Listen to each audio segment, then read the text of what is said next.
Kung bibigyan ako ng isa pang pagkakataon, pipiliin ko pa rin ba ang parehong desisyon noon? Nakakatakot hindi ba? Ngunit may buhay kung saan masasabi mo ang oo nang walang pag-aatubili sa tanong na iyan. Si Karina, isang 2-strong taong gulang na babaeng nagtatrabaho sa isang maliit na panaderya sa Belarus, ay may buwanang sahod na katumbas ng humigit kumulang 65,000 yen, halos 26,000 Philippine peso. Ang kanyang mga araw ay walang pangarap at pag-asa. Ngunit isang araw, isang nakakagulat na insidente sa isang department store ang tuluyang nagpabago sa kanyang kapalaran. Ang pagkikita niya sa isang Pilipinong lalaki na nagligtas sa kanyang pamangkin ay naganap sa loob lamang ng 10 araw. Ngunit ang maikling panahong iyon ay nagpabago sa kanyang buhay ng 180 degrees. Pinilit ni Karina na sundin ang kanyang puso at magpasya na lumipat sa Pilipinas sa kabila ng matinding pagtutol ng kanyang pamilya. Pagkalipas ng ilang taon, nang bumisita ang kanyang mga magulang sa Pilipinas, hindi nila mapigilan ang kanilang luha sa harap ng kanilang anak. Ano ang dahilan ng kanilang mga luha? Tara na at silipin ang kwentong ito. Magandang araw sa inyong lahat. Ang pangalan ko ay Karina. Ipinanganak at lumaki ako sa Minsk, Belarus. Ang araw-araw ko ay palaging pareho. Gigising ako ng 7 ng umaga. Aayusin ang aking sarili. Iinom ng 1 tasa ng tsaa na inihanda ni inay bago umalis ng bahay. Sasakay ako ng tram patungo sa isang maliit na panaderya sa unang palapag ng isang lumang gusali sa isang sulok ng lumang bayan. Ang pintura sa dingding ay nagbabakbak at ang bubong ay tumutulo. Doon, nagtatrabaho ako sa pagbabalot ng tinapay, pagbebenta at simpleng paglilinis. Ang aking buwan ng sahod ay 1,500 BYN, Belarusian rubles. Nakatumbas ng humigit kumulang 65,000 yen o 26,000 Philippine peso. Ang may-ari ng panaderya, si Justina, ay isang mahigpit na babae na nasa 50s. Kalahati ng kita ay palaging napupunta sa kanya. At halos wala kaming pahinga. Hindi rin niya kami tinuturuan ng tamang pamamaraan sa paggawa ng tinapay. Natututo lang kami sa pagmamasid sa aming mga kasamahan na nagbe-bake. Gusto kong subukang gumawa ng masa gamit ang sarili kong kamay. Ngunit palagi akong tinatanggihan, sinasabing hindi pa sapat ang aking kasanayan. Mayroon akong mga pangarap, ngunit wala akong pagkakataong paunlarin ang mga ito. Pagdating ng gabi, pupunta ako sa bahay ng aking ate Mahda. Si ate ay 5 taong mas matanda sa akin, 28 taong gulang, at nag-iisa niyang pinalaki ang kanyang 6 na taong gulang na anak na si Jacob sa isang maliit na apartment sa kabilang bahagi ng lumang bayan. Ang aking bayaw, si Piot, ay namatay sa isang aksidente sa sasakyan 3 taon na ang nakalipas. Nagtatrabaho si ate bilang waitress sa isang cafe sa lungsod para makapaghanap buhay. Kapag kailangan niya magtrabaho hanggang gabi, sinusundo ko si Jacob sa kindergarten pagkatapos ng trabaho at inaalagaan ko siya sa bahay ni ate. Pagdating sa apartment, kakain kami ng hapunan ni Jacob, maglalaro at patutulugin ko siya. Pag-uwi ni ate bandang alas 9 ng gabi, babalik na ako sa aming bahay. Si Jacob ay ang aking pinakamamahal na pamangkin. Ginagawa ko ang lahat para mapalaki siyang masaya hanggat maaari. Ang bahay kung saan ako nakatira ay kasama ang aking mga magulang at lola. Ito ay isang lumang gusali na may 2 palapag. Sa unang palapag, pag-uwi ko mula sa bahay ni ate, nakahiga si Lola Varvara sa sofa, inuubo. Sabi niya may mga sintomas siya ng diabetes. Ngunit ipinagpapaliban niya ang pagpunta sa ospital ng ilang buwan dahil sa gasto sa gamot. Ang gasto sa gamot sa isang buwan ay lumalagpas na sa 500 BYN. Si tatay ay nagtatrabaho bilang arawang manggagawa sa isang pabrika. Ngunit kung masama ang panahon o sarado ang pabrika, wala siyang trabaho. Habang papalapit ang tag-araw, dumadalas ang pagsara ng pabrika at mas lalong kumonti ang trabaho. Si Inay Hana ay pagod na pagod sa gawaing bahay at pag-aalaga kay Lola.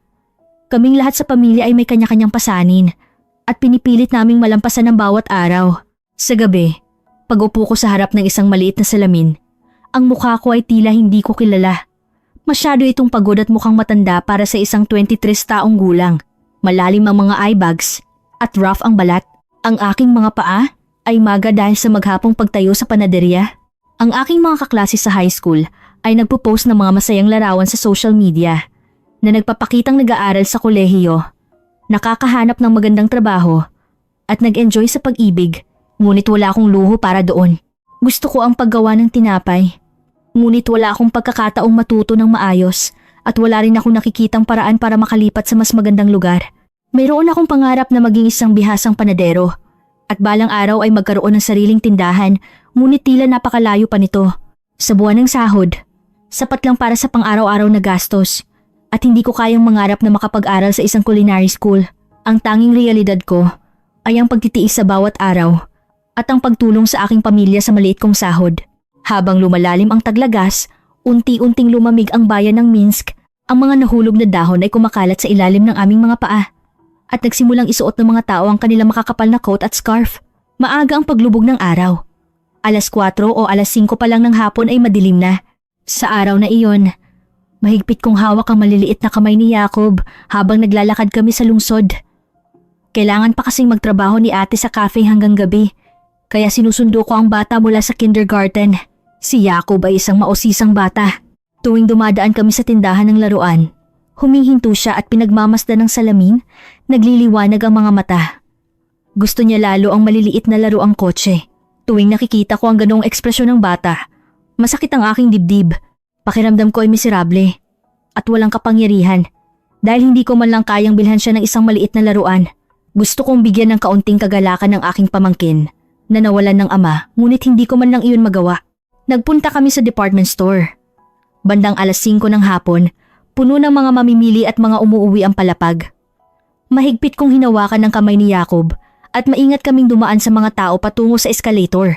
Kailangan ko palaging mag-ingat para hindi mabangga ang bata sa ibang tao. Sa sandaling iyon, tumunog ang aking cellphone sa bag. Galing kay Ate Mahda. Sinabi niya na medyo mahuhuli siya sa trabaho.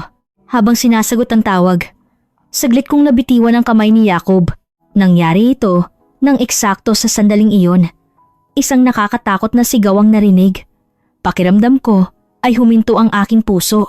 Mabilis akong lumingon at nakita kong nadapa si Jacob sa paanan ng escalator na gumagalaw pa atras at umiiyak siya. Sa kabutihang palad, hindi naman siya mukhang malubhang na sugatan, ngunit labis siyang natakot. Ang mga tao ay natigilan at hindi ako makahinga ng maayos. Ang escalator ay gumagalaw pababa at patuloy na nadadapa si Jacob hindi makatayo. Ang mga tao sa paligid ay nagulat at hindi alam kung ano ang gagawin. Tulong! May tumulong po! Sumisigaw ako habang pilit na lumalapit. Ngunit hindi ako makalusot sa dami ng tao. Ngunit hindi ko maaaring iwanan si Jacob doon. Nag-aalangan ang mga tao. Lahat ay natatakot at walang gustong lumapit para tumulong. Nang eksaktong sandaling iyon, isang lalaki ang mabilis na pinindot ang emergency stop button, pinatigil ang escalator at walang pag-aalinlangang umakyat sa hagdan. Siya ay isang Asyano. Mabilis niyang binuhat si Jacob at ipinasa sa akin. Pagkatapos ay tahimik niyang inalis ang emergency button. Ilang segundo lang ang agwat. Kung mas matagal pa, mas malala ang nangyari. Niyakap ko ng mahigpit si Jacob at umiyak ako ng buong lakas. Ang bata ay nagulat din at nagsimulang umiyak at ang mga tao sa paligid ay nakahinga ng maluwag. Nanginginig ang aking mga kamay. Hindi ko man lang kayang yakapin ng maayos si Jacob. Sa nanginginig na mga paa, halos hindi ako makatayo at malalim na yumukod sa lalaki. Hindi tumitigil ang aking mga luha. Nakaka-relax ang kanyang mukha. Pinagpag niya ang alikabok sa kanyang damit at nagtanong, "Ayos ka lang ba?" Ingles ang kanyang wika. Sa nanginginig na boses, gamit ang Ingles na natutunan ko sa high school, ipinahayag ko ang aking pasasalamat. "Maraming salamat po. Talagang maraming salamat. Kung wala ka, malaking problema sana ang nangyari. Hindi ko alam kung paano magpapasalamat." Dumating ang mga empleyado ng tindahan at sinundan nito ng maikling pagtatanong sa sitwasyon at inspeksyon sa kaligtasan. Ipinaliwanag ng lalaki na siya ay isang turista mula sa Pilipinas. Sinabi niyang ang pangalan niya ay Marco de la Cruz at nagbakasyon siya ng 10 araw sa Minsk. Kakadating lang niya raw kagabi. Habang kinukuha ang kanyang contact details, ipinangako ko sa aking puso na muli ko siyang makikita at magpapasalamat ng maayos. Hindi kalilimutan ng buong pamilya namin ang utang na loob na ito. Nang gabing iyon, pagkatapos kong ibalik si Jacob kay ate, hindi ako makatulog sa sarili kong bahay. Nakahiga ako sa kama, nakatitig sa kisame at patuloy na nag-iisip. Ano kaya ang nangyari kung wala ang lalaking iyon? Kung nawala ko ang aking pamangkin, paano ko haharapin si ate at ang aming pamilya? Siya ay isang tagapagligtas ng buhay para sa akin at para sa buong pamilya namin. Isang taong nagbigay sa amin ng hindi malilimutang utang na loob. Kinabukasan ng umaga, habang nag-aalmusal kami ng aking pamilya, Muli kong ikinuwento ang nangyari kagabi tungkol sa Pilipinong lalaki na nagligtas kay Jacob at kung paano kami dapat magpasalamat ng maayos sa kanya. Tumango si tatay at sinabing dapat naming bisitahin ang aming tagapagligtas at imbitahan siya sa aming bahay. Sang-ayon din si inay at namula ang kanyang mga mata. Sinabing, nakakatakot isipin kung wala ang taong iyon. Ang buong pamilya ay iisa ang damdamin. Pagkatapos ng almusal, tinawagan ko si ate. Sinabi ko sa kanya ang pinag-uusapan namin ng aming mga magulang at na gusto ng buong pamilya na makilala ang lalaking iyon. Sinabi rin ni ate na natural lang iyon. Kung wala siya, malamang nawala na natin si Jacob. Hindi namin malilimutan ang utang na loob na iyan habang buhay. Sabi niya. Nanginginig ang aking mga kamay habang nagpadala ako ng mensahe sa kanya. Sumulat ako ng medyo palpak na Ingles. Maraming salamat po sa nangyari kahapon. Kung may oras kayo, gusto ko po kayong imbitahan para sa kape. Pagkatapos kong pindutin ang send button, naghintay ako ng sagot. Pagkalipas ng halos 1 oras, dumating ang reply. Sabi niya, ayos lang po, ginawa ko lang ang nararapat. Ngunit sinabi niya na, masaya akong tatanggapin ang alok para sa kape. Nagkasundo kaming magkita sa alas. 3 ng hapon sa isang cafe sa sentro ng lumang bayan. Nang hapon na iyon, natapos ako sa trabaho sa panaderya nang mas maaga kaysa karaniwan at nagtungo sa aming tagpuan. Kumakabog ang aking dibdib. Kinakabahan ako. Ngunit malaki rin ang pakiramdam ng ginhawa na makapagpasalamat ng maayos. Pagdating ko sa cafe, nandoon na si Marco. Nakaupo siya sa tabi ng bintana, nakatanaw sa labas. Dahan-dahan akong lumapit at bumati. At ngumiti siya at inalok ako ng upuan. Habang nag-uusap kami, unti-unti akong nawalan ng kaba. Sinabi niya na nagtatrabaho siya bilang pulis sa Pilipinas at ito ang kanyang unang pagbisita sa Belarus. Sinabi niyang napakaganda ng mga arkitektura at kultura ng Minsk. Lalo siyang namangha sa kanyang pagbisita sa Kastilyo at sa St. Mary's Cathedral. Unti-unti ko ring ibinahagi ang aking kwento na nagtatrabaho ako sa panaderya, na tinutulungan ko ang aking ate at pamangkin at na mayroon akong pangarap na balang araw ay matuto ng tamang pamamaraan sa paggawa ng tinapay. Tahimik lang siyang nakinig, tumatango paminsan-minsan at nagpapakita ng pagkaunawa. Habang halos 1 oras kaming nag-uusap, mabilis na lumipas ang oras. Nag-alinlangan ako ng kaunti. Pagkatapos ay naglakas loob akong magtanong, gusto po ng pamilya ko na magpasalamat ng personal. Kung okay lang po, maaari po ba namin kayong imbitahan sa aming bahay para maghapunan? Nag-isip siya ng kaunti. Pagkatapos ay tumango at sinabing isang karangalan iyon. Idinagdag niya na nag-aalala siya na baka makasagabal siya. Ngunit tiniyak ko sa kanya na hindi naman. Tiningnan ko ang relo at tumayo. Samahan niyo na po ako pauwi. Tumango siya at tumayo sa upuan. Habang palabas kami ng cafe at papunta sa bahay, saglit na huminto si Marco. Sinabi niyang hindi siya maaring pumunta nang walang dalang pasalubong. Tumingin siya sa paligid at pagkatapos ay itinuro ang isang cake shop na medyo malayo. Sinabi ko na ayos lang po. Ngunit sinabi niya na dapat sundin ang kaugalian at nagtungo sa tindahan. Sa loob ng tindahan, maganda ang pagkakaayos ng mga cheesecake, chocolate cake at tarts.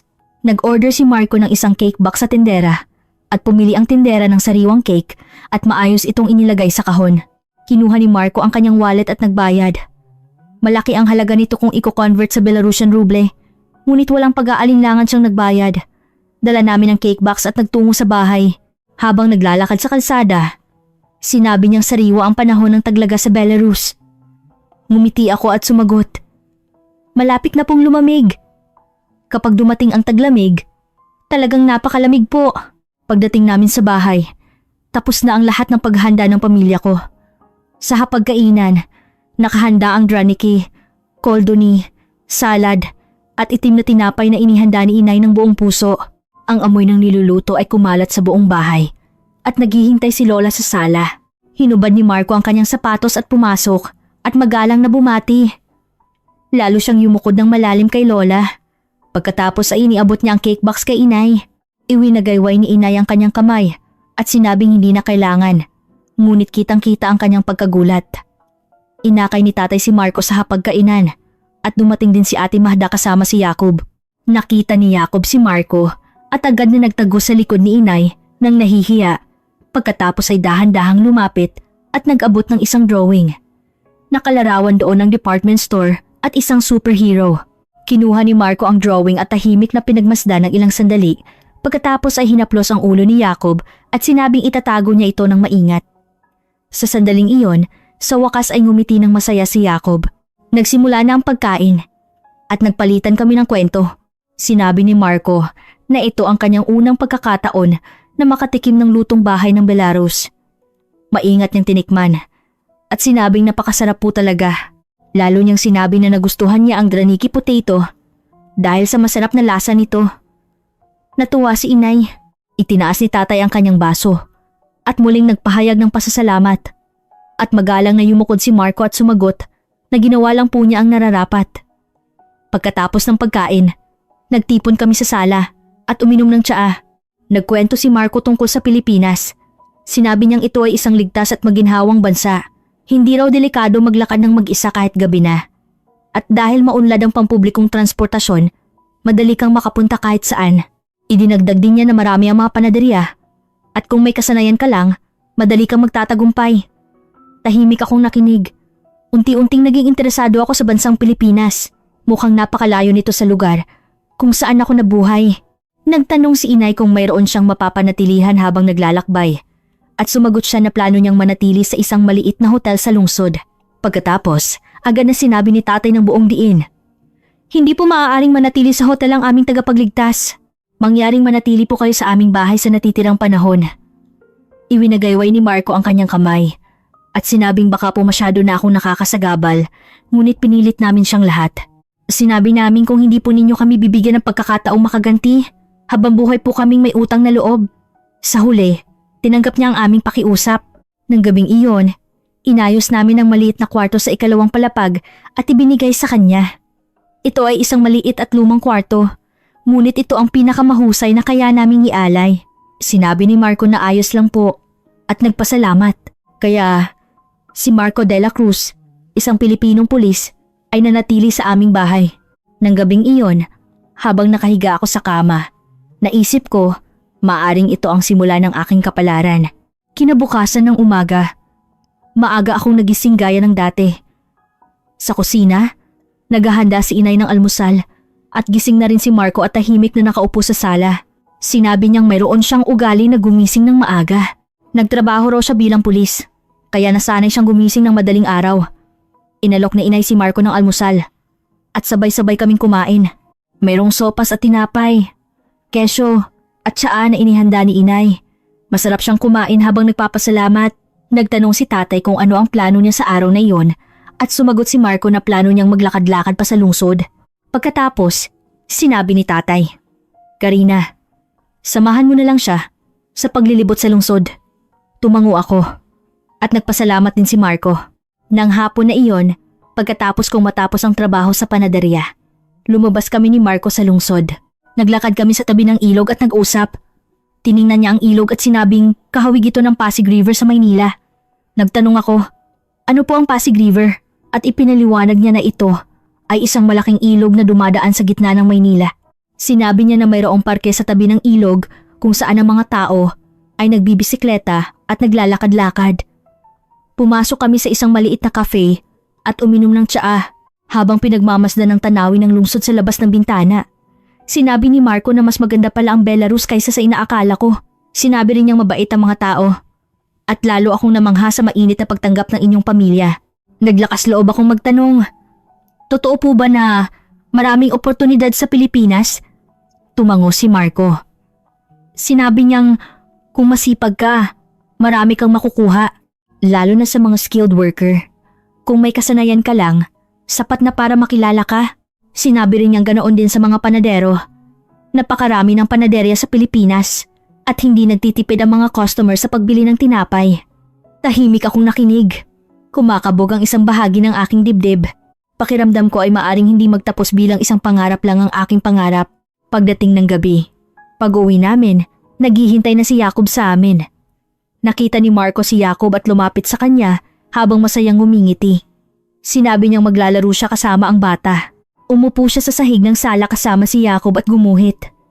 Nagdrawing siya ng kotse at isang police badge habang nagpapaliwanag. Nagliwanag ang mga mata ni Jacob sa tuwa. Mahusay si Marco makipag-ugnayan sa mga bata. Mabait siya ngunit may awtoridad at nakikipag-usap sa level ng bata. Pinagmamasdan siya ni Lola at tahimik na sinabi sa akin. Mukhang mabait siyang tao, may mainit na puso. Tumango din ako. Tama, napakabait ni Marco. Sa ikatlong araw, lumabas si Marco kasama si tatay patungo sa palengke. Papunta sila sa pamilihan at iminungkahi ni tatay na samahan niya at malugod na sumang-ayon si Marco. Pag-uwi ni tatay ng gabi, masaya ang kanyang ekspresyon. Sinabi niyang tinulungan siyang buhati ni Marco ang mga pinamili at nakakatuwa siyang pagmasdan habang tumatawad. Higit sa lahat, sinabi niyang magalang at mapagpakumbaba si Marco. Nang gabing iyon, nagtipon kami sa sala at nag-usap. Nagkwento si Marco tungkol sa mga pista opisyal sa Pilipinas. Sinabi niyang sa Pasko at araw ng mga patay, nagtitipon ang buong pamilya para bumati sa mga ninuno at kumain ng sama-sama. Sinabi niyang kahawig ito ng kultura ng pamilya sa Belarus, kaya nakaramdam siya ng pagiging malapit. Nagtanong si Lola kay Marco, "Anong klaseng tao ang iyong mga magulang?" Sinabi ni Marco, "Ang aking ama ay namatay noong ako ay bata pa. Ang aking ina ay nagmamay-ari ng isang maliit na panaderya." Sa mga salitang iyon, naging alerto ang aking pandinig. Ang kanyang ina ay may panaderya? Bigla akong naging mas interesado. Nang hapon ng ika-4 na araw, lumabas muli kami ni Marco sa lungsod. Sa pagkakataong ito, naglakad kami malapit sa Central Square. Maraming turista at mga nagtatanghal sa kalsada. Umupo kami sa isang bench at pinagmasdan ng mga tao. Maingat na nagtanong si Marco, "Pangarap mo ba talaga ang maging panadero?" Tumango ako. Sinabi ko, simula pa noong bata ako, gusto ko nang gumawa ng tinapay para sa mga tao. Ngunit wala akong pagkakataong matuto ng maayos. Nag-isip siya ng ilang sandali. Pagkatapos ay sinabi, "Kung pupunta ka sa Pilipinas, sa tingin ko ay makakapagtrabaho ka at matuto sa ilalim ng aking ina. Siyempre, hindi ito magiging madali. Ngunit mayroong oportunidad. Kumakabog ang aking dibdib. Ngunit kasabay nito, lumitaw ang mga praktikal na pag-iisip. Paano ako makakapunta sa Pilipinas? May pamilya ako rito. Wala akong pera. At sa tingin ko ay komplikado ang visa." Tahimik na sinabi ni Marco, "Mayroong paraan. Kung hindi man ngayon, maaaring darating ang pagkakataon balang araw." Gusto kong maniwala sa kanyang mga salita. Nang gabi ng ika-5 araw, sumama si ate sa hapunan. Muli niyang ipinahayag ang kanyang malalim na pasasalamat kay Marco. "Salamat po hindi lang sa pagliligtas kay Jacob, kundi sa paglaan din ng oras para sa aming pamilya," sabi niya. Magalang na sumagot si Marco, "Ako pa nga ang dapat magpasalamat sa pagtanggap. Napakabihirang karanasan na makasama ang isang mainit na pamilya tulad ninyo." Pagkatapos ng pagkain, muli kaming nagtipon sa sala. Sinabi ni Marco na kailangan na niyang umalis bukas ng umaga. Sinabi niyang matatapos na ang kanyang 10 araw na bakasyon. Biglang naramdaman kong may bahagi ng aking puso na nawalan ng laman. Ngayon lang ako nasanay at aalis na pala siya. Malungkot ang ekspresyon ni Lola at Inay. Sinabi ni Tatay, "Kung muli kang bibisita sa Belarus, siguraduhin mong dadaan ka sa aming bahay." Nang gabing iyon, hindi ako makatulog. Nakahiga ako sa kama, nakatitig sa kisame at nag-iisip. Napakahalaga ng mga araw na ito. Nakasama ko si Marco. Hindi lang siya isang tagapagligtas, kundi isang taong nagpakita sa akin ng bagong mundo. Isang taong nagbigay sa akin ng pagkakataong muling mangarap tungkol sa bansang Pilipinas at sa aking pangarap. Sa umaga ng ika-6 na araw, mas maaga akong nagising kaysa karaniwan. Nakaupo na rin si Marco sa sala. Tahimik kaming uminom ng tsaa habang nag-uusap. Sinabi niyang ang paglalakbay na ito ay magiging isang hindi malilimutang alaala habang buhay. Tumango din ako. Ganoon din sa akin. Nang gabing iyon, naghapunan kami ng sama-sama sa huling pagkakataon. Espesyal na naghanda si Inay ng mga pagkain. At muling itinaas ni Tatay ang kanyang baso at idinalangin ang kalusugan at kaligayahan ni Marco. Pagkatapos ng pagkain, tahimik na sinabi ni Marco, "Kailangan ko pong pumunta sa airport bukas ng umaga ng maaga. Masyado pong maaga, kaya ayaw ko na po kayong magpahatid. Ngunit iniling namin ang aming mga ulo. Natural lang po na ihatid namin kayo. Gusto naming makasama kayo hanggang sa huli," sabi namin. Nang gabing iyon, muli akong hindi makatulog. Bukas ng umaga, aalis na si Marco. Magtatapos na ang maikling pagkikita na ito, ngunit may isang kakaibang pakiramdam ng pag-asa sa isang bahagi ng aking puso. Ang pag-asang ito ay hindi ito ang katapusan, kundi ang simula. Sa umaga ng huling araw, tahimik sa loob ng bahay. Lahat ay malungkot sa pag-alis ni Marco. Maagang nagising si inay at naghanda ng almusal at nakaupo si Lola sa sala. Nag-impake si Marco at nagpaalam sa bawat isa sa aming pamilya. Malalim siyang yumukod kay Lola at nagpahayag din ng kanyang taos-pusong pasasalamat kay inay at tatay. Dinala ni ate si Jacob at nagpaalam sila sa huling pagkakataon. Umiyak muli si Jacob at mahigpit na niyakap ni Marco ang bata. Sa loob ng kotse patungo sa airport, hindi kami nagsalita. Habang nagmamaneho ako, nakaupo ako sa likod kasama si Marco. Habang pinagmamasdan ko ang mga tanawin na dumaraan sa labas ng bintana, komplikado ang aking puso. Maghihiwalay na talaga kami. Magkikita pa kaya kami muli? Pagdating namin sa airport, maaga pa noon, kaya maraming tao. Nagpunta kami sa check-in counter ng sama-sama. Muling nagpahayag si Marco ng pasasalamat sa amin. Mahigpit na hinawakan ni tatay ang kamay ni Marco at sinabi, "Manatili kang malusog. Sana maging masaya ka sa Pilipinas." Nakipagpaalam din si inay habang namumula ang kanyang mga mata. Nang sandaling iyon, tiningnan ako ni Marco. "Maaari ba tayong mag-usap sandali?" Tahimik niyang tanong. Tumango ako at lumayo kami ng kaunti. Nag-alinlangan si Marco ng kaunti pagkatapos ay nagsalita. Ang 10 araw na ito ay talagang espesyal. Sa simula, akala ko ay isang ordinaryong biyahe lang. Ngunit hindi ko inakala na makikilala ko ang mga napakahalagang taong ito. Lalo niyang sinabi na napakalalim ng aming pag-uusap, lalo na sa iyo. Kumakabog ang aking dibdib. Pakiramdam ko ay alam ko na kung saan patungo ang kanyang mga salita. Nagpatuloy si Marco. "Taos-puso kong idinadalangin na matupad mo ang iyong pangarap bilang isang panadero, Karina.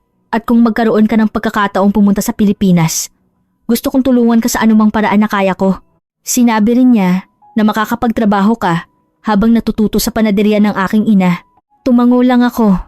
Nakaipit ang aking lalamunan at hindi ako makapagsalita. Muli siyang nagsalita. "Sa totoo lang, nitong nakaraang ilang araw na kasama ko si Karina, nakaramdam ako ng espesyal na damdamin. Hindi ko inakala na makakaramdam ako ng pagkahumaling sa isang tao sa napakaikling panahon. Ngunit sinabi rin niya na alam ko na hindi ito madaling pag-usapan dahil kailangan ko nang bumalik sa Pilipinas at may pamilya ka rito. Halos lumuha na ako. Ganoon din ang aking nararamdaman. Napakahalaga ng oras na kasama ko si Marco at napakalungkot na aalis na siya. Ngunit ang realidad ay malupit. Magkaiba kami ng bansa at magkaiba kami ng buhay. Maingat akong niyakap ni Marco. "Maglaan tayo ng mas maraming oras para mag-isip," sabi niya. Sinabi niyang kahit bumalik ako sa Pilipinas, hindi kita kalilimutan. At sinabi rin niya na magpatuloy tayong mag-ugnayan. Mag-video call tayo at mag-text para mas makilala ang isa't isa. Tumango ako. Hindi ako makapagsalita, kaya tumango lang ako. Ngumiti siya ng malambing at sinabi, "Kung gusto mo talagang pumunta sa Pilipinas, hahanapin ko ang paraan. Huwag kang susuko kahit abutin pa ng matagal." Pinigilan ko ang aking luha at sumagot, "Napakahalaga rin sa akin ang oras na kasama ko kayo, Marco. At nagkaroon ako ng pangarap na pumunta sa Pilipinas. Kung may pagkakataon, gusto ko talagang pumunta." Mahigpit niyang hinawakan ng aking kamay. "Mag-usap tayo," sabi niya. "Huwag tayong susuko sa isa't isa. At maghintay tayo ng pagkakataon." Malapit na ang oras ng pag-alis. Bumalik kami sa lugar kung nasaan ang aking pamilya. Nagpaalam si Marco sa lahat sa huling pagkakataon at nagtungo sa security check. Lumingon siya at muling kumaway. At pinigilan ko ang aking luha. Habang kumakaway din, unti-unting lumiliit ang kanyang figura hanggang sa tuluyan siyang mawala. Pagdating ko sa bahay, humiga ako sa kama sa ikalawang palapag na tinulugan ni Marco at tiningnan ng kisame. Malinis at maayos ang kwarto. Tila isang panaginip lang na dumating siya. Ngunit puno ang aking puso ng mga iniwan niya. Pag-asa, pangarap at bagong posibilidad. Ang bansang Pilipinas, ang tagumpay bilang panadero at ang kinabukasan ko kasama si Marco. Nang gabing iyon, may dumating na mensahe sa aking cellphone. Galing kay Marco. Sinabi niyang nakarating siya ng ligtas at muling nagpapasalamat sa akin at sa aking pamilya. Sa huling pangungusap, nakasulat, "Huwag mong kalimutan ang ating pangako. Magkikita tayong muli." Umiyak ako habang nagpadala ng reply. "Opo, nangangako po ako. Magkikita tayong muli." Mula sa araw na iyon, nagsimula ang aming long-distance relationship. Nagte-text kami gabi-gabi At nagvi-video call kami 2 hanggang 3 beses sa isang linggo. Hindi ito madali dahil sa time difference. Ngunit sinisikap naming mag-adjust ng oras at ibinabahagi namin ang aming araw. Ipinapakita ni Marco sa akin ang kanyang pang-araw-araw na buhay sa Pilipinas. At ikinukwento ko ang aking araw sa Belarus. Nagpadala rin siya ng mga larawan ng panaderya ng kanyang ina at ipinaliwanag ang kultura ng tinapay sa Pilipinas. Habang lumilipas ang oras, lalo akong nakumbinsi. Gusto kong pumunta sa Pilipinas at gusto kong makasama si Marco. Ngayon, kailangan kong hanahin ng paraan. Pagkalipas ng 4 na buwan mula nang umalis si Marco, sinabi niya ng seryoso, nagsaliksik ako tungkol sa visa at invitation letter. Ang pagpunta para magtrabaho ay isang paraan.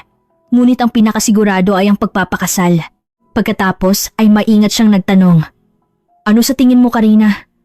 Saglit akong hindi makapagsalita. Kasal? Siyempre, gusto ko si Marco. Ngunit ang kasal ay isang napakalaking desisyon at hindi ko alam kung paano ko ito sasabihin sa aking pamilya. Naiintindihan ni Marco ang aking katahimikan. "Dahan-dahan kang mag-isip," sabi niya. Seryoso ako. Ngunit kung hindi ka pa handa, kaya kong maghintay. Nang gabing iyon, hindi ako makatulog. Nakahiga ako sa kama, nakatitig sa kisame, at nag-iisip, nasaan kaya ang aking kinabukasan? Mananatili ba ako rito at mamuhay tulad ng dati? O maglakas loob akong pumunta sa Pilipinas? Kinabukasan ng umaga, maingat kong sinimulang kausapin si inay. Sinabi ko na patuloy kaming nag-ugnayan ni Marco at gusto kong pumunta sa Pilipinas para matuto ng tamang pamamaraan sa paggawa ng tinapay. Nagulat si inay. "Pupunta ka sa Pilipinas? Mag-isa?" Nag-aalala niyang tanong. "Paano ka pupunta? May pera ka ba? Paano ka mamumuhay doon?" Nagpakatotoo ako at sinabi na tutulungan ako ni Marco. Sinabi ko na makakapagtrabaho ako habang natututo sa panaderya ng kanyang ina. Pagkatapos ay maingat kong idinagdag, Marco proposed marriage. Nagulat si inay. "Kasal? Seryoso ka ba? 10 araw lang kayong nagsama. Kasal agad? Ano ang alam mo sa taong iyon?" Inasahan ko na ang reaksyon ni inay. Ngunit masakit pa rin sa aking puso. Tahimik kong sinabi, "Mahigit 4 na buwan na po kaming nag-uusap araw-araw. Sapat na po ang panahon para makilala namin ang isa't isa." Ilinig ni inay ang kanyang ulo. "Hindi, masyadong delikado. Hindi mo alam kung anong klase ang Pilipinas at paano ka mamumuhay mag-isa sa napakalayong lugar na iyon." Ganoon din ang reaksyon ni tatay. Nang gabing iyon, nagkaroon ng family meeting at lahat sila ay tumutol. Buong diin na sinabi ni tatay, Hindi! Hindi ko kayang ipadala ang aking anak sa napakalayong lugar na iyon." Umiyak din si Lola. "Karina, nandoon kami rito. Bakit mo gustong pumunta sa napakalayong lugar na iyon?" Nag-aalala din ang ekspresyon ni Ate Mada. "Karina, naiintindihan ko ang nararamdaman mo. Ngunit hindi ba't masyadong mabilis? Mag-isip ka pa ng mas matagal." Umiyak ako habang sinabi, Alam kong delikado at alam kong masakit na iwan ang pamilya. Ngunit kung mananatili ako rito, hindi kailanman matutupad ang aking pangarap. Habang buhay akong magbabalot lang ng tinapay sa ilalim ng may-ari ng panaderya." Nagalit si tatay. "Kaya nga kailangan mong magpakasal pa para lang pumunta doon? Paano mo malalaman kung mabait ba talaga ang lalaking iyon? Paano kung lolokohin ka?" Sinabi ko na hindi ganoong klaseng tao si Marco. At lahat kayo ay personal na nakilala siya. Ngunit iniling ni tatay ang kanyang ulo. Sinabing hindi sapat ang 10 araw. Napakasama ng kapaligiran ng gabing iyon. Pumasok ako sa kwarto at isinara ang pinto. At umiyak ako. Nagpadala ako ng mensahe kay Marco. Lahat ng pamilya ko ay tumututol. Hindi ko alam ang gagawin. Sumagot si Marco na naiintindihan niya. Sinabi niyang natural lang na mag-alala ang iyong pamilya.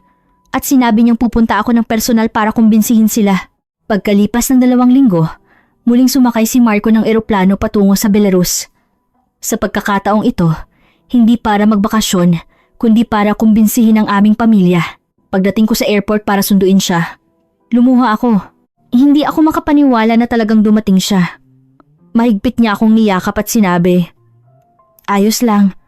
Subukan nating kumbinsihin sila ng sama-sama." Pagdating namin sa bahay, komplikado ang ekspresyon ng aking mga magulang. Magalang na bumati si Marco at sinimulang kausapin si tatay. Sinabi niyang gusto kong pakasalan si Karina. Dadalhin ko siya sa Pilipinas at aalagaan ng mabuti. Tutulungan ko rin siyang matupad ang kanyang pangarap bilang panadero. Malamig na sumagot si tatay. Hindi ka pani-paniwala. Paano ko kaya maipapadala ang aking anak sa napakalayong lugar na iyon? Hindi sumuko si Marco. 3 araw siyang nanatili sa aming bahay at kinumbinsi si tatay at inay. Ipinaliwanag niya ng detalyado ang kanyang propesyon, pamilya at buhay sa Pilipinas. Ipinakita rin niya ang mga larawan ng panaderya ng kanyang ina at mga larawan ng bahay na kanilang titirhan. Nang gabi ng 3 araw, nagbigay si tatay ng kondisyon. Maghintay kayo ng 1 taon at 2 buwan. Sa panahong iyon, malalaman namin kung gusto ba talaga ni Karina na pumunta sa Pilipinas at kung seryoso ba talaga si Marco. Tumango si Marco. Naiintindihan ko po. Maghihintay ako ng 1 taon at 2 buwan. Sa panahong iyon, mas madalas akong bibisita. Pangako niya. Nakaramdam ako ng ginhawa. Hindi ako ganap na pinayagan. Ngunit mayroon akong pagkakataon. Bumalik si Marco sa Pilipinas at tinupad namin ang aming pangako. Bawat 3 buwan, bumibisita si Marco sa Belarus. Bawat pagdating niya, ginugugol niya ang oras kasama ang pamilya at ipinapakita ang kanyang sinseridad. Pagkalipas ng 6 na buwan, unti-unting nagbago ang saloobin ni inay. Sinabi niyang mukhang talagang sinsero at responsable si Marco. Pagkalipas ng 9 na buwan, naantig din ang puso ni tatay. Sinabi niyang kung kailangan kong ipadala ang aking anak balang araw, marahil hindi masama na ipadala siya sa isang taong tulad ni Marco. Nang dumating ang 1 taon at 2 buwan, sa wakas ay pinayagan ni tatay. May kondisyon siya. Kailangan mong regular na makipag-ugnayan kahit pagkatapos ng kasal. At kailangan mong bumisita sa Belarus minsan sa 1 taon. Malugod na ipinangako ni Marco. At sa araw na iyon, kami ay nag-engage. Ginanap ang engagement party ng simple sa Minsk, Belarus. Ito ay isang maliit na pagtitipon ng aming pamilya at mga kaibigan lamang. Nagrenta kami ng isang restaurant at naghapunan ng sama-sama habang tumatanggap ng mga pagbati. Kinuha ni Marco ang singsing at isinuot sa aking kamay. Umiyak muli si inay at hinaplos ni tatay ang balikat ni Marco at sinabing alagaan mo siya ng mabuti. Pagkalipas ng 3 buwan mula sa aming engagement, sumakay ako ng eroplano patungo sa Pilipinas. Hindi ko pa rin malimutan ang panginginig nang dumating ako sa Ninoy Aquino International Airport na Aya. Sinalubong ako ni Marco at kasama rin niya ang kanyang ina. Mainit akong tinanggap ng ina ni Marco. Mahigpit niyang hinawakan ang aking kamay at sinabing, "Salamat sa pagpunta mo sa Pilipinas. Ngayon, ikaw ay bahagi na ng aming pamilya." Nang bumati ako sa kanya sa palpak na Filipino, ngumiti ng masaya ang ina ni Marco. Ang unang beses na nakita ko ang Pilipinas ay kamangha-mangha. Malinis na lungsod, maayos na kalsada, at maliwanag na mga ilaw ng lungsod kahit gabi na. Gaya ng sinabi ni Marco, talagang ito ay isang ligtas at maginhawang bansa. Inilabas ko ang aking mga gamit sa bahay na inihanda ng ina ni Marco para sa aming bagong kasal. Malinis ang bahay at kumpleto ang lahat ng kailangan. Nang gabing iyon, nag-video call ako sa aking pamilya sa Belarus at ipinaalam na nakarating ako ng ligtas. Umiyak si inay at sinabi ni tatay na magpakabuti ka. Ang kasal namin ay simple lang. Ito ay isang maliit na seremonya na dinaluhan lamang ng aming mga magulang at malalapit na kamag-anak. Dumating ang aking mga magulang at si ate mula sa Belarus.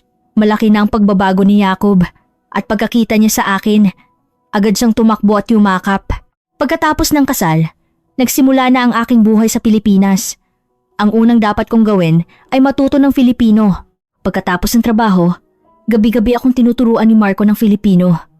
At ako naman ay mag-isa akong nag-aaral gamit ang YouTube at mga materyales sa araw. Pagkalipas ng 1 buwan, nagsimula ako magtrabaho sa panaderya ng aking biyenan. Sa simula, talagang napakahirap dahil palpak pa ang aking Filipino. Mahirap makipag-usap sa mga customer at iba rin ang pamamaraan ng paggawa ng tinapay sa Pilipinas kaysa sa Belarus. Ang mga gamit na ginagamit, ang brand ng harina, at ang estilo na gusto ng mga customer ay lahat bago sa akin. Mapagpasensyang tinuruan ako ng aking biyenan. Muli akong natuto mula sa kung paano magmasa ng dough. Tinuruan niya ako ng detalyado tungkol sa temperatura ng oven, kapag nagbe-bake ng tinapay ng customer, ang oras ng pagpapakulo, at maging ang anggulo ng paghubog. Natuto ako ng paisa-isa kung paano gumawa ng croissant at kung paano gumawa ng hiwa sa baguette. Ang unang 6 na buwan ay talagang napakahirap. Maaga akong gumigising para magtrabaho sa panaderya at nagtatrabaho hanggang gabi. Kapag walang customer, Nag-ensayo ako sa paggawa ng sample products at pag-uwi ko sa bahay, tulog ako agad sa sobrang pagod. Hindi rin madali ang Filipino. Kailangan kong matutunan ang lahat. Mula sa mga teknikal na termino na ginagamit sa panaderya, sa pang-araw-araw na pag-uusap sa mga customer, hanggang sa proseso ng pagtanggap ng bookings at pagpapayo. Marami rin akong pagkakamali. May mga pagkakataon na hindi ko naiintindihan ng maayos ang gusto ng customer at kailangan pang itama ng biyanan ko, at mayroon ding pagkakataon na nagkamali ako sa oras ng booking at nagdulot ng gulo. Ngunit hindi ako sumuko. Gabi-gabi, pinakikinggan ni Marco ang aking mga kwento at pinapalakas ang aking loob. Sinabi niyang mahusay ang ginagawa mo. Masasanay ka rin sa paglipas ng panahon. Pagkalipas ng 6 na buwan, unti-unti akong nagkaroon ng kumpiyansa. Humusay din ang aking Filipino. At nagkaroon ako ng ilang regular na customer. Napakasarap sa pakiramdam na mayroong mga customer na bumibisita para lang sa akin. Ipinagkakatiwala na sa akin ng aking biyanan ang mga simpleng gawain. Hindi ko malimutan ang araw na unang beses akong nag-bake ng tinapay ng customer na mag-isa. Sa nanginginig na mga kamay, inilagay ko ang dough sa oven at maingat na inihurno ayon sa aking natutunan. Halos lumuha ako nang makita ng customer ang tapos na produkto. At sinabing nasiyahan siya at nagpasalamat. Pagkalipas ng 1 taon, isa na akong mahalagang miyembro ng panaderya. Kaya ko nang mag-isa ang paggawa ng sliced bread, sweet buns, at Danish pastries, at kinikilala na rin ng mga customer ang aking galing. Lalo na, ang pagiging bihasa ko sa Belarusian ay naging isang malaking bentahe. Ang Belarusian community na nakatira sa Pilipinas ay nakarinig ng magandang balita at nagsimulang bumisita. Sa panahong iyon, nagsimula akong mangarap ng bagong pangarap. Ang balang araw ay magkaroon ng sarili kong panaderya. Nang maingat kong sinabi kay Marco, buong puso niya akong sinuportahan. Sinabi niyang magplano tayo ng sama-sama. Mag-ipon tayo at magbukas ng maliit na tindahan. Nagsimula kaming mag-ipon. Pinagsama namin ang sahod ni Marco at ang aking kita, at inipon namin ang lahat ng natira pagkatapos ng gastos sa pamumuhay. Binawasan namin ang paglabas at pinababa ang mga hindi kinakailangang gastos. Malinaw ang aming layunin. Magbukas ng maliit na panaderya sa loob ng 2 taon. Sa prosesong iyon, mas lalo akong nagsipag. Sa mga bakanting oras, nag-aaral ako ng mga pinakabagong tinapay at trend sa YouTube, at dumalo rin ako sa mga seminar na may kaugnayan sa pagbe-bake. Natuwa ang aking biyenan nang makita ang aking pag-unlad. Pagkalipas ng 2 taon, sa wakas ay nag-arkila kami ng isang maliit na tindahan. Ito ay isang espasyo na humigit kumulang 18 square meters sa isang iskinita sa isang residential area. Hindi ito mura, ngunit matatagpuan ito malapit sa maraming apartment buildings at condominiums, kaya inaasahan naming makakaakit ng mga customer. Nagsimula kami sa interior design. Halos lahat ng trabaho, kami ni Marco ang gumawa. Mula sa pagpipinta hanggang sa pag-assemble ng furniture at pag-install ng ilaw. Tumulong din ang aking biyenan at dumating din ang mga kasamahan ni Marco na pulis tuwing weekend para tumulong. Pagkalipas ng 1.5 buwan, tapos na ang panaderya. Nang makita ko ang 4 na mesa, malinis na puting dingding, mainit na ilaw, at ang karatula na nakasabit sa pasukan na nakaukit ang pangalan na Karina's Bakery. Ito ang sandali kung saan naging realidad ang aking pangarap. Sa araw ng aming pagbubukas, dumating si Inay at Marco, pati na rin ang ilang regular na customer ng panaderya para batiin kami. Ilang bouquet ng bulaklak ang inilagay at nagdala pa si Marco ng cake. Sa unang ilang buwan, hindi masyadong marami ang customer. Inasahan ko na ito. Natural lang na hindi agad bibisita ang mga customer sa isang bagong panaderya. Ngunit hindi ako sumuko. Nag-promote ako sa social media at namigay ng flyers sa paligid. May ilang regular na customer mula sa panaderya ng aking biyenan ang nagtiwala sa akin at bumisita. At higit sa lahat, ang kasanayan ng mahalaga. Maingat kong inihurno ang tinapay ng bawat customer at umuwi sila ng masaya. Inirekomenda nila ito sa kanilang mga kakilala at unti-unting kumalat ang balita. Pagkalipas ng 6 na buwan, nagsimula nang mapuno ang aming bookings. Lalo na, ang pagiging bihasa ko sa Belarusian ay naging isang malaking bentahe. Maraming dayuhan na nakatira sa Pilipinas, lalo na ang mga mula sa Belarus at silangang Europa ang bumisita. Dahil naiintindihan ko ang kanilang wika at kultura, madali akong nakikipag-ugnayan sa kanila. Pagkalipas ng 1 taon, naging matatag na ang operasyon ng panaderya. Stabilize ang buwan ng benta. At kahit matapos ang gastos sa pamumuhay, may sobra pa akong naiipon. Labis na ipinagmamalaki ni Marco. Taos-puso siyang nagalak sa aking mga tagumpay.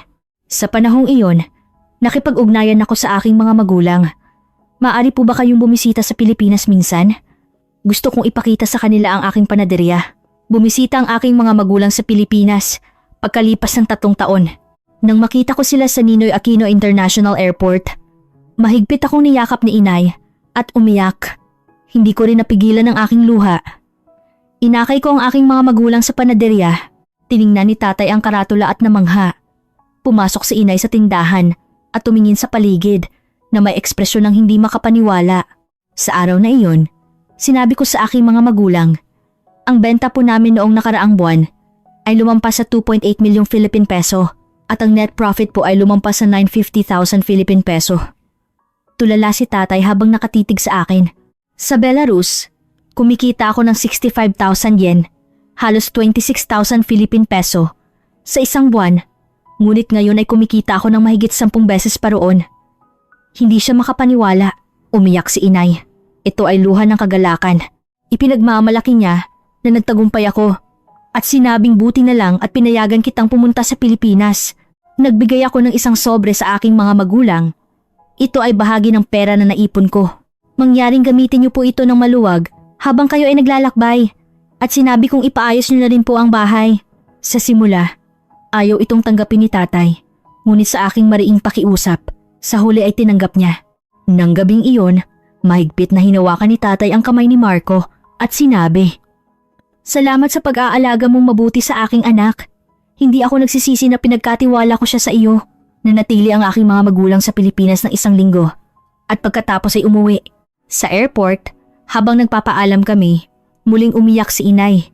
Ngunit sa pagkakataong ito, hindi ito luha ng kalungkutan, kundi luha ng ginhawa dahil personal niyang nakita na masaya ang kanyang anak. Pagkatapos noon, patuloy akong lumaki. Nag-hire ako ng isang staff sa panaderya at palaging puno ang bookings. Ang mga review ng customer ay lumabas sa mga blog at social media at mas marami pang tao ang bumisita. At sa panahong iyon, nakarinig ako ng magandang balita. Buntis ako nang sabihin ko kay Marco. Mahigpit niya akong niyakap at lumuha. Sinabi niyang masayang-masaya ako na lumalaki ang aming pamilya. Masayang-masaya rin ang aking biyenan. Hindi ko alam kung gaano kasayang magkaroon ng apo. Sabi niya habang mahigpit na hinahawakan ang aking kamay. Nang makipag-ugnayan ako sa aking mga magulang sa Belarus, umiyak si inay. Sinabi niyang hindi ko mailarawan kung gaano ako ka-emosyonal na magkakaroon ako ng apo. Kahit buntis ako, patuloy kong pinapatakbo ang panaderya. Medyo nahirapan ako dahil lumalaki ang aking tiyan, ngunit tinulungan ako ng staff kaya ayos lang. Nagbigay pansin din ng mga customer. Pagkalipas ng 9 na buwan, nanganak ako ng isang malusog na anak na lalaki. Siya ay isang maliit at cute na sanggol. Naghintay si Marco sa labas ng delivery room at pagkakita niya sa sanggol, agad siyang lumuha. Natuwa si Bian, si Marco, at lahat kami. Pinangalanan namin ang sanggol na Mateo.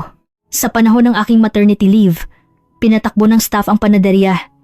Ginugol ko ang aking oras kasama ang aking pamilya. Tinulungan ako ni Marco sa gawaing bahay pagkatapos ng trabaho. At madalas ding dumalaw ang aking biyenan para tingnan ng sanggol. Pagkalipas ng 3 buwan, bumalik ako sa panaderya. Si Baby Mateo ay inaalagaan ng isang profesional na childcare provider sa araw sa pamamagitan ng Childcare Support System ng Pilipinas. Dahil maaasahan ng childcare provider at ligtas ang bata, nakaramdam ako ng kapayapaan, hindi madaling pagsabay ng trabaho at pagpapalaki ng anak. Ngunit sa tulong ng maraming tao sa paligid, nagawa ko ito ng maayos. Bumisita din ang aking mga magulang sa Belarus sa Pilipinas para makita ang kanilang apo. Niyakap ni inay si Mateo at umiyak. Ngumiti ng masaya si tatay nang makita ang kanyang apo. Sumama rin si ate at Jacob. At malaki na si Jacob at isa ng elementary student. Ngayon, pagkalipas ng 3 taon, ako ay may-ari ng isang maliit ngunit matagumpay na panaderya at isang masayang ina. Mayroon akong matatag na buwanang kita. At bumubuo kami ng isang masayang pamilya kasama si Marco at ang aming anak. Kamakailan lang, bumili rin kami ng isang maliit na apartment. Higit sa lahat, ang ipinagpapasalamat ko ay natupad ko ang aking pangarap. Bilang isang skilled baker, kinikilala ako ng maayos at nagkaroon ako ng sariling tindahan. At nagawa ko ito kasama ang taong mahal ko. At ngayon, mayroon na rin akong mahalagang anak. Minsan, naiisip ko, ano kaya ang nangyari kung hindi ko nakilala si Marco sa department store ng araw na iyon? Ano kaya ang nangyari kung hindi ako naglakas loob at nanatili lang sa Belarus? Marahil, hanggang ngayon, nagbabalot lang ako ng tinapay sa lumang panaderya na iyon. Nabubuhay ako nang walang pangarap at pag-asa. Nagtitiis lang sa bawat araw. Ngunit naglakas loob ako. At pinotektahan ni Marco ang tapang na iyon. Nag-alala ang pamilya ko. Ngunit sa huli, ay naniwala sila sa akin. Sa sandaling ito, habang maingat kong inihurno ang tinapay ng customer sa aking panaderya at pagkatapos ng trabaho. Habang niyayakap ko ang aming anak na si Mateo, ang bunga ng aming pag-ibig kasama ang aking asawa. Masaya ako dahil ito ang buhay na pinapangarap ko. Minsan, ang pinakamahirap na desisyon sa buhay ay nagdudulot ng pinakamagandang resulta. Kung maglakas loob ka, sunggaban ng mga bagong oportunidad at huwag kang susuko sa iyong mga pangarap, maaaring mangyari rin ang mga himala sa iyong buhay. Sa mga nakakaranas ng mahirap na panahon ngayon, huwag kayong susuko. Darating din sa inyo ang isang mapangahas na pagkikita tulad ng sa akin at tiyak na darating ang pagkakataong matupad ang inyong mga pangarap. Ang pinakamahalaga ay ang tapang na huwag palampasin ang sandaling iyon. Sana ang aking kwento ay maging isang maliit na pag-asa at inspirasyon para sa inyo. Ito ang kwento ni Karina, na mula sa isang maliit na bayan sa Belarus ay lumipat sa malalayong Pilipinas. At mula sa isang simpleng assistant sa panaderya ay naging may-ari ng sariling tindahan. Dahil sa pagmamahala ng pamilya at suporta ng kanyang asawa, narito ako ngayon. Kung hindi ka susuko sa iyong pangarap at susulong ng paisa-isa, tiyak na bubukas ang daan. Sana ay magkaroon din kayo ng tapang na sundin ang inyong mga pangarap. Taos puso akong umaasa na magkakaroon din ng magandang pagbabago sa inyong buhay. Maraming salamat. Sana ay maging masaya kayong lahat pagkalipas ng 2 taon mula noon. 3 taong gulang na ngayon si Mateo at nag-aaral sa kindergarten. Bawat umaga, inihahatid ko si Mateo sa kindergarten at pumapasok sa panaderya. Ngayon, may 2 na kaming empleyado at mas abala na ang tindahan. Salamat sa Diyos, hindi na uubusan ng customer. Tuwing weekend, kasama ko si Marco at Mateo na naglalakad sa malapit na parke. Pinagmamasdan namin ang aming anak na naglalaro sa playground habang kami ay magkahawak kamay na nakaupo. Sabi ni Marco, "Masaya tayo, hindi ba?" Tumango din ako. Talagang masaya kami. Minsan, nagvi-video call kami sa aking pamilya sa Belarus. Si Lola Varvara ay 45 taong gulang na. Ngunit malusog pa rin.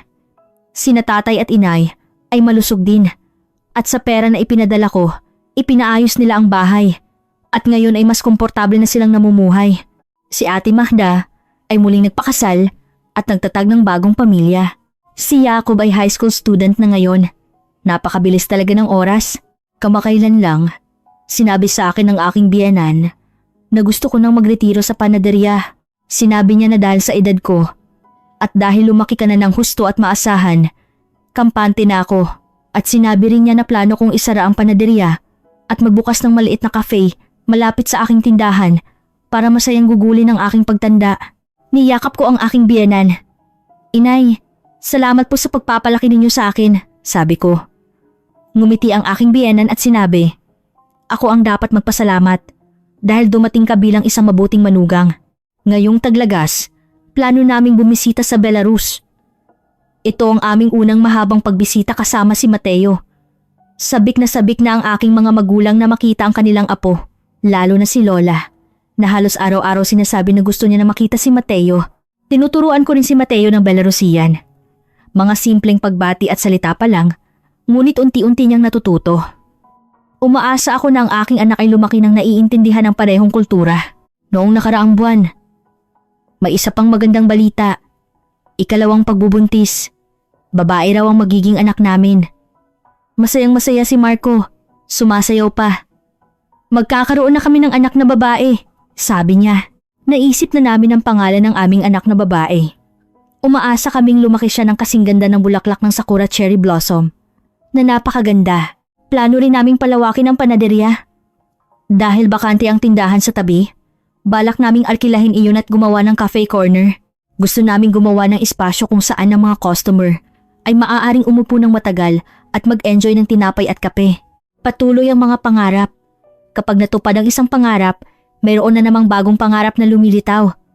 Sa tingin ko, ganoon ang buhay. Mayroon akong isang bagay na gusto kong sabihin sa inyong lahat. Huwag kayong susuko. Gaano man kahirap ang sitwasyon, patuloy na mangarap. At kapag dumating ang pagkakataon, sunggaban ito ng buong tapang. Tulad ko, na mula sa isang maliit na bayan sa Belarus, ay lumipat sa malalayong Pilipinas nang hindi alam ang wika at kultura. Ngunit sa pamamagitan ng pagsisikap, nagtagumpay. Sa suporta ng pamilya at sa iyong sariling kalooban, lahat ay posible. Ngayon, habang naamoy ko ang sariwang inihurnong tinapay sa aking panaderya, naiisip ko, hindi madaling makarating dito.